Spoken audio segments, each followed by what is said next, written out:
Peter Ho joins us now from Beijing. He is a professor at Tsinghua University and a fellow at the London School of Economics. Professor, first I'd like to get your reaction to this new foreign investment law. Is it enough to reassure and encourage other countries and at the same time bolster China's economy?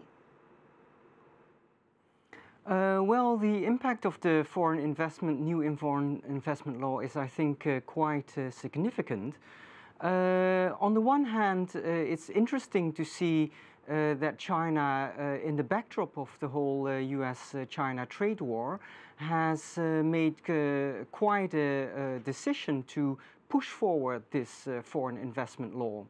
And you can see that within the NPC there were also quite some debates about this law, and actually on a more general level, whether China was not acquiescing too much to the US. In this sense, for example, you can see that the former Foreign Assistant Minister of Foreign Affairs, Kung Chuan, he actually had a little bit of criticism on the work plan of the Prime Minister, saying that the words trade war was mentioned too many times in the work plan. And this actually shows that there is discussion within the NPC and that there's also some criticism within China itself how the US trade war should be dealt with. Premier Li had a lot to say in his closing news conferences, assurances about China's economy, tax cuts, the DPRK, the trade war with the US, as you mentioned. What is the greater message, do you think, that he is sending by it?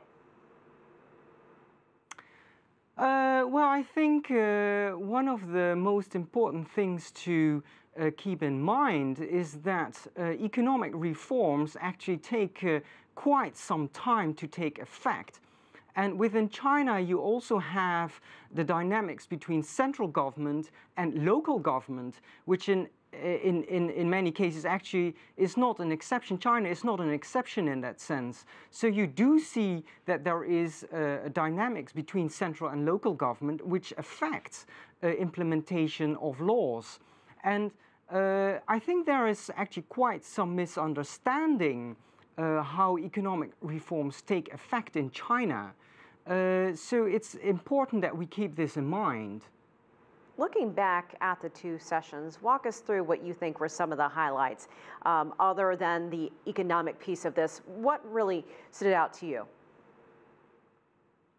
I think one of the striking debates, because at the MPC you see that there are many, many different proposals put forward. But one of the interesting things was actually about one-child policy. And you see that a lot of proposals were put forward to really open up a child birth control and actually to make it easier for parents to have children in China.